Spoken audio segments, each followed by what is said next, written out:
we're excited about the upcoming Sun Belt season, but we're trying to make sure we finish off the next 3 games that we have here, non-conference. We play tomorrow, play FAMU here at home, and then 2 more games this weekend.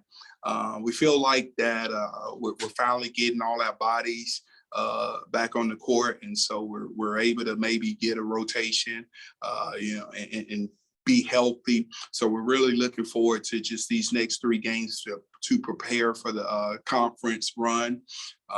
We know that it's going to be a deep when you see some of these scores that the teams around the league has put up in some of the games, beating Power 5 teams and some quality opponents. So we know this is going to be an exciting and a very competitive Sun Belt season.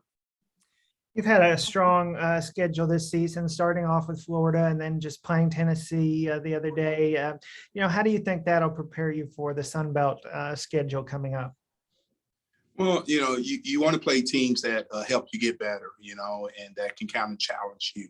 It really does no good to continue to play 12 teams who, physically doesn't match up against you. You kind of want to put yourself in a tough situation because you're definitely going to face that in the Sun Belt. So we've tried to learn from each experience. We feel like that we learned a lot from Florida, and we, obviously yesterday was a learning experience for us.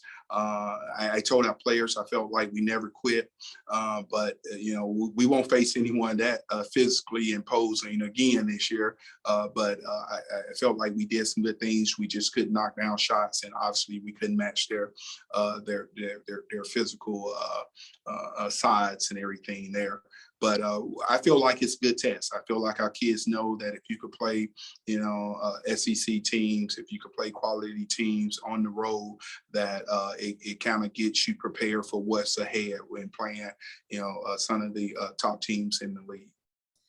You have a question for Coach Hill, a reminder to put it in the chat, and then we will read the question to Coach Hill. Coach, talk about what Ashley Foster has meant to your team so far this season. Ashley is a kid who she's just a warrior.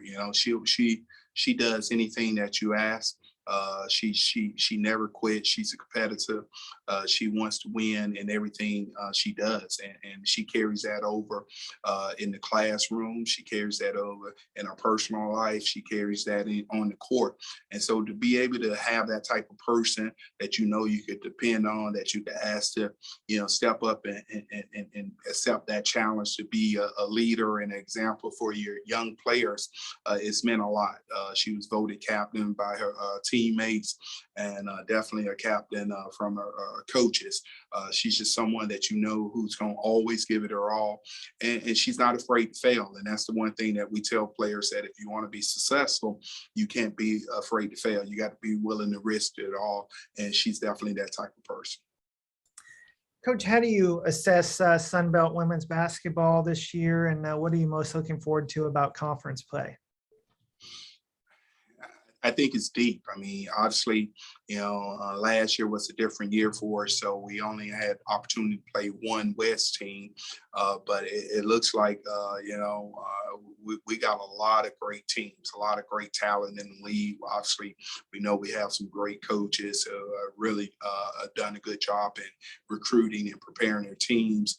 But when you see some of the games, victories against Auburn, victories against South Florida, and just some of the other games and how people are playing teams, that you better come prepared. I mean, Troy yesterday beat a good Middle Tennessee State team. You're going to have to come prepared. So we're really looking forward to it. We know that it's going to be a challenge.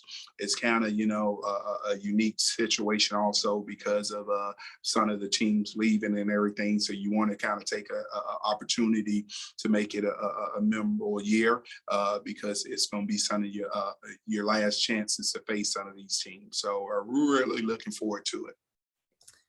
What are your thoughts on Pensacola as the home of the Sun Belt tournament and the environment it creates for your student athletes and for your fans? Well, obviously, last year was first year at Pensacola.